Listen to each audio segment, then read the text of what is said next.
10ാം തവണയും മുഖ്യമന്ത്രിയായി നിതീഷ് കുമാർ സത്യപ്രതിജ്ഞ ചെയ്തുവെങ്കിലും ആ നേതാവ് അത്ര ഹാപ്പിയല്ല. കാരണം മറ്റൊന്നുമല്ല, സർക്കാരിനെ ഏറ്റവും സുപ്രധാന വകുപ്പായ ആഭ്യന്തരമടക്കം ബി.ജെ.പിക്ക് അടിയറവ് വെക്കേണ്ടി വന്നു നിതീഷ് കുമാറിന്. 20 വർഷം ബീഹാറിലെ പോലീസിനെ കൈവെള്ളയിൽ വെച്ച് അമ്മാനമാടിയ നിതീഷ് കുമാർ ഇനി വെറും മുഖ്യമന്ത്രിയായി ബീഹാറിലുണ്ടാകും. സാധാരണഗതിയിൽ സംസ്ഥാനത്തെ മുഖ്യമന്ത്രിമാരാണ് ആഭ്യന്തരം കൈയാളുന്നത്. രാജ്യത്ത് ഒട്ടുമിക്ക സംസ്ഥാനങ്ങളിലും അതാണ് പതിവ്. അവിടെയാണ് നിതീഷിനെ മൂലക്കിരുത്താൻ ബി.ജെ.പിക്ക് സാധിച്ചത്. ജെ.ഡി.യു പാർട്ടിയിലെ ഭൂരിഭാഗം നേതാക്കൾക്കും ഈ തീരുമാനത്തോട് വിയോജിപ്പുണ്ട്. ആഭ്യന്തരം കൈവിട്ട് പകരം ഏത് വകുപ്പ് സ്വന്തമാക്കിയാലും അത് ബി.ജെ.പിക്ക് കീഴിലാകുമെന്ന് ഉറപ്പാണ്. അതുകൊണ്ടാണ് നിതീഷിനെതിരെ ജെ.ഡി.യുവിലെ ചില നേതാക്കൾ രംഗത്ത് വരുന്നത്. 2 പതിറ്റാണ്ടായി കൈകാര്യം ചെയ്തിരുന്ന ആഭ്യന്തര വകുപ്പ് ബി.ജെ.പി നേതാവും ഉപമുഖ്യമന്ത്രിയുമായ സാമ്രാട്ട് ചൗധരിക്ക് കൈമാറുകയാണെന്ന നിതീഷിന്റെ പ്രഖ്യാപനം വലിയ പൊട്ടിത്തെറിക്കാണ് പാർട്ടിക്കുള്ളിൽ തിരികൊളുത്തിയത്. 85 എം.എൽ.എമാർ ഉൾപ്പെട്ട നിയമസഭാ കക്ഷി യോഗത്തിലാണ് നിതീഷ് തന്റെ തീരുമാനം പ്രഖ്യാപിച്ചത്.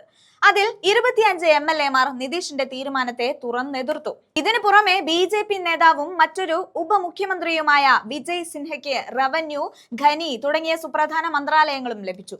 ബി.ജെ.പി നേതാക്കൾക്ക് നിർണായകമായ കൃഷി, പിന്നോക്ക വിഭാഗ ക്ഷേമം, ആരോഗ്യം, ദുരന്ത നിവാരണ, വ്യവസായം വകുപ്പുകൾ ലഭിച്ചിട്ടുണ്ട്. നേരത്തെ നിതീഷ് കൈകാര്യം ചെയ്തിരുന്ന ആരോഗ്യം ബി.ജെ.പി നേതാവ് മംഗൾ പാണ്ഡെയ്ക്ക് വിട്ടു നൽകുകയായിരുന്നു. നിയമവകുപ്പും അദ്ദേഹത്തിന് ലഭിച്ചു.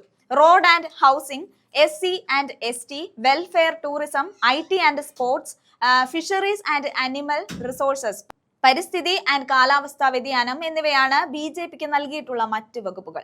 സാമൂഹിക ക്ഷേമം, ഗ്രാമീണ പ്രവൃത്തികൾ, ഭക്ഷ്യ ഉപഭോക്തൃ സംരക്ഷണം, ഗ്രാമവികസന, ഗതാഗതം, ജലവിഭവം, ഊർജം, വിദ്യാഭ്യാസം എന്നീ വകുപ്പുകളാണ് ജെ.ഡി.യുവിന് ലഭിച്ചത്. കരിമ്പ് വ്യവസായം, പൊതുജനാരോഗ്യ, എഞ്ചിനീയറിംഗ് വകുപ്പുകൾ ലോക് ജനശക്തി പാർട്ടിക്ക് ലഭിച്ചിട്ടുണ്ട്. മൈനർ വാട്ടർ റിസോഴ്സസ് ഹിന്ദുസ്ഥാൻ ആവാം മോർച്ചയ്ക്കും പഞ്ചായത്തി രാജ് രാഷ്ട്രീയ ലോക് മഞ്ചിനും നൽകി. ആഭ്യന്തര വകുപ്പിന്റെ ചുമതല നിതീഷ് കുമാർ വിട്ടുകൊടുത്തത് ബി.ജെ.പിയെ അംഗീകരിക്കുന്നതിന്റെ അടയാളമായിട്ട് കണക്കാക്കപ്പെടുന്നുണ്ട്. 2005 നവംബറിലാണ് നിതീഷ് ആഭ്യന്തര വകുപ്പിന്റെ ചുമതല ഏറ്റെടുക്കുന്നത്.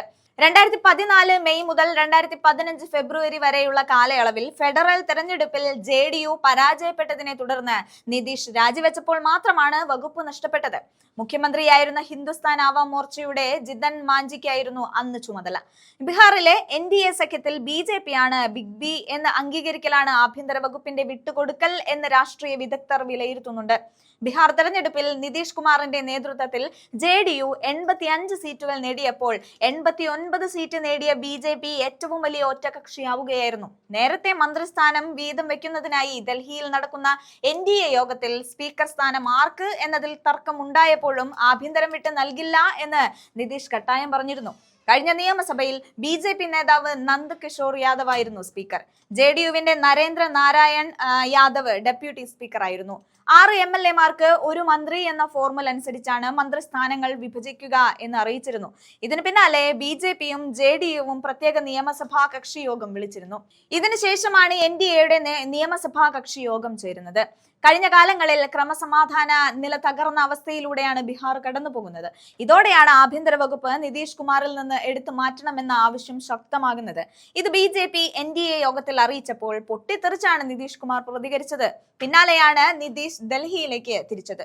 എന്നാൽ രാജ്യ തലസ്ഥാനം കേന്ദ്രീകരിച്ച് നടന്ന ചർച്ചയിലും ആഭ്യന്തരം ഇക്കുറി ഒഴിയണമെന്ന നിർദ്ദേശം ബി.ജെ.പി നിതീഷ് കുമാറിന് മേൽ അടിച്ചേൽപ്പിക്കുകയായിരുന്നു.